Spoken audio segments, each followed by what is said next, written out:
লুটতরাজ, চাঁদাবাজি, সেখানেই বিএনপির নাম বলছে। একটি দল উদ্দেশ্যমূলকভাবে বিএনপিকে রং দেওয়ার চেষ্টা করা হচ্ছে।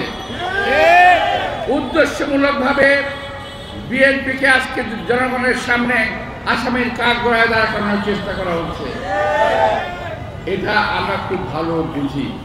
কয়েকদিন আগে সাংবাদিক তুহিনকে হত্যা করা হলো গাজীপুরে, বলা হলো বিএনপির লোক। আসলে তো না। এখন তো দেখা গেল যে দল ফুটেই নাই সেই দলের লোকজন তাকে হত্যা করেছে। ওই দল সম্পর্কে একটা উক্তি করেছিল সে, এটা সোশ্যাল মিডিয়ায় আসছে।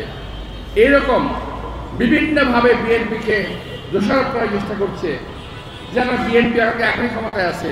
ভাই, আমরা তো ক্ষমতায় নাই। আপনাদের যেমন খায়েশ আছে ক্ষমতায় যাওয়ার, আমাদেরও ইচ্ছা আছে যদি জনগণ ভোট দেয় আমরা ক্ষমতায় যাব। যদি না দেয় মেনে নেবো আপনাদেরকে, কিন্তু আমরা ভোট চাই।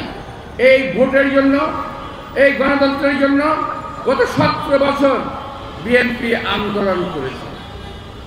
অনেকে বলে 36 দিনের আন্দোলনে দ্বিতীয়বার স্বাধীন হয়েছে বাংলাদেশ। স্বাধীন হয়েছে একবার।